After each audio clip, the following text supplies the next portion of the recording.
You mentioned recently that you're a Christian, that you go to church. How important is your faith to Donald Trump? Very important. I'm a Protestant. I'm a Presbyterian.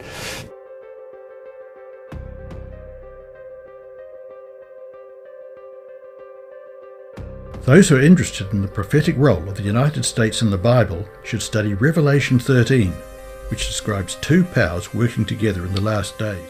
These two powers, or beasts, in Revelation 13 are two kingdoms.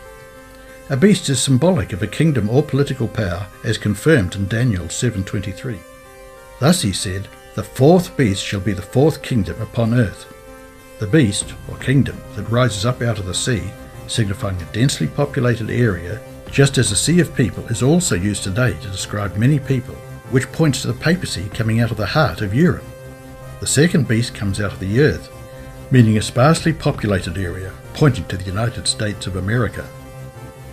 Revelation 13, verses 11 to 12.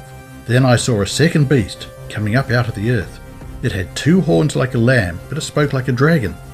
It exercised all the authority of the first beast on its behalf, and made the earth and its inhabitants worship the first beast, whose fatal wound had been healed.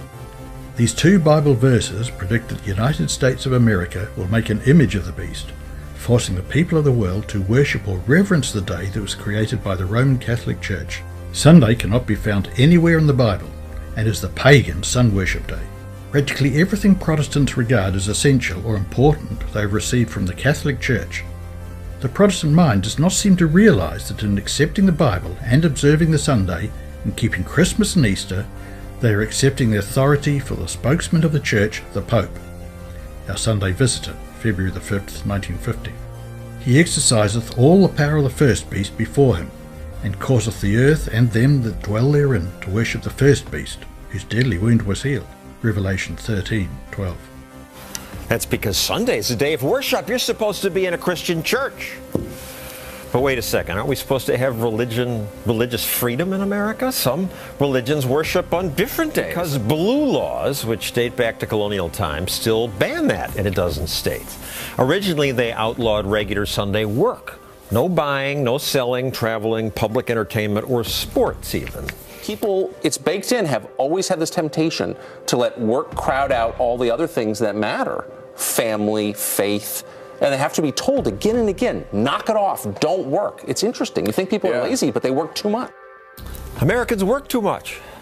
Maybe, but they should certainly be able to choose their own days off. The idea that somehow a bunch of guys in a state capital somewhere know what's best for us in terms of, how many days off we take and when we take them. In order for the United States to form an image of the beast, the religious power must so control the civil government that the authority of the state will also be employed by the church to accomplish her own ends. The image to the beast represents that form of apostate Protestantism which will be developed when the Protestant churches shall seek the aid of the civil power for the enforcement of their dogmas. When Sunday observance shall be enforced by law, and the world shall be enlightened concerning the obligation of the true Sabbath, then whoever shall transgress the command of God to obey a precept which has no higher authority than that of Rome, will thereby honour popery above God. He is paying homage to Rome and to the power which enforces the institution ordained by Rome. Yes. You say to them, Yeah. look, I have to have the Sabbath Yes. off, Yes. which may I just confess that I learned in my first meeting with Devon. All these years I thought the Sabbath was Sunday. Yeah. I've been going to church. We say worship on the Sabbath, worship on the Sabbath in the Baptist church. And you corrected me. You said, no, Sunday is the first day of the week. Sabbath is Friday sundown to Saturday sundown. That's right. That's right. I stand corrected. He is worshipping the beast and his image. As men then reject the institution which God has declared to be the sign of his authority, and honour instead that which Rome has chosen as the token of her supremacy, they will thereby accept the sign of allegiance to Rome, the mark of the beast. And that no man might buy or sell, save he that had the mark, or the name of the beast, or the number of his name. More Indians are turning to mobile payments as India struggles with a shortage of cash. The crisis started around a month ago when the government abruptly pulled the two largest rupee notes from circulation. It was the 500 and the 1,000 rupee. Now, they actually account for 86% of all cash in the country. Harold Montgomery is the chief executive of Money on Mobile, one of India's biggest mobile payment companies. Popular culture proclaims the RFID chip is the mark of the beast. However, let us first ponder the scripture. And he causeth all, both small and great, rich and poor, free and bond, to receive a mark in their right hand or in their foreheads, and that no man might buy or sell, save he that had the mark, or the name of the beast, or the number of his name. Before we investigate what the mark of the beast is, we must first discover how the no buy and sell would be administered, and only a cashless society can achieve that. The greatest misconceptions are spread by repeating the opinions of others. Let us go straight to the source, the Bible, and learn the clear and distinct definition of what exactly is the mark of the beast. A beast in Bible prophecy is a kingdom, as explained in the following verse, Daniel 7:23. Thus he said, the fourth beast shall be the fourth kingdom upon the earth. Now the mark which belongs to the papacy is the professed holy day of mainstream Christianity. Sunday is our mark of authority. The church is above the Bible, and this transference of Sabbath observance is proof of that fact. Catholic Record of London, Ontario, September 1st, 1923. The Pope's title, Vicarius Filii Dei, Vicar or Representative of the Son of God, adds up to 666 in Latin, Greek and Hebrew.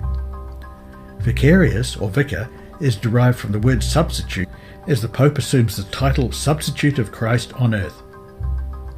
Therefore, Mark of the Beast 666 is a prophecy that every nation will enforce a Sunday law by fine, economic sanctions, and finally, the death penalty. The United States or Vatican alliance can achieve this goal through controlling the global financial systems of the world, implementing sanctions or withholding global currency or access to the SWIFT international payment system.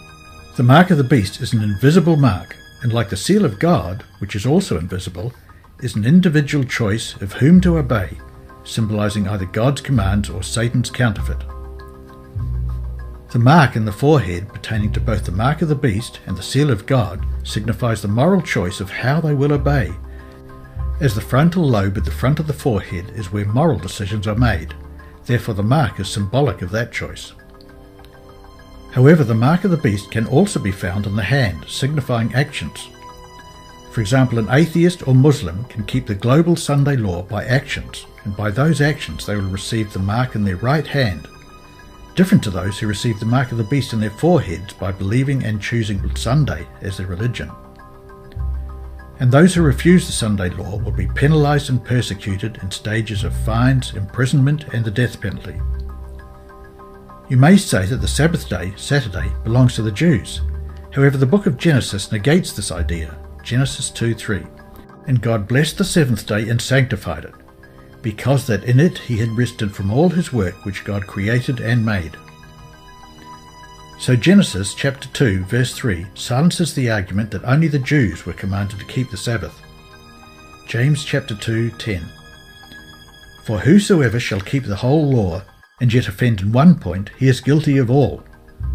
In the issue of the contest, all Christendom will be divided into two great classes: those who keep the commandment of God and have the faith in Jesus, and those who worship the beast in his image and receive his mark. Although church and state will unite in their power to compel small and great, rich and poor, free and in bond.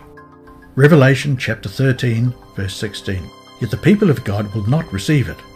But Christians of past generations observed Sunday, supposing that in so doing they were keeping the Bible Sabbath. And now there are true Christians in every church not accepting the Roman Catholic Communion, who honestly believe that Sunday is the Sabbath of divine appointment.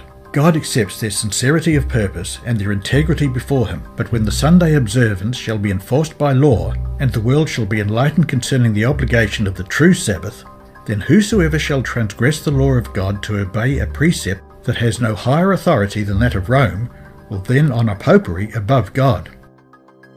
He is paying homage to Rome and to the power that enforces the institution ordained by Rome, and is worshipping the beast in his image.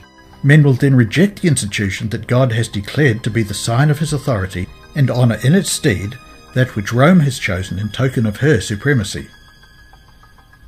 They will have then set their sign as their allegiance to Rome. The mark of the beast.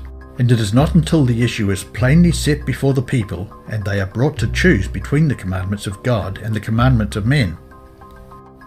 Those who continue in transgression will receive the mark of the beast. Many think the RFID chip will be the mark of the beast. However, this theory does not pass the biblical test, but nevertheless the RFID chip, facial recognition machines, smart card with SIM, Apple Pay, and many other identification cards are validation that a world government can implement a no-buy-sell ultimatum if the Pope's mark, Sunday law, is not observed.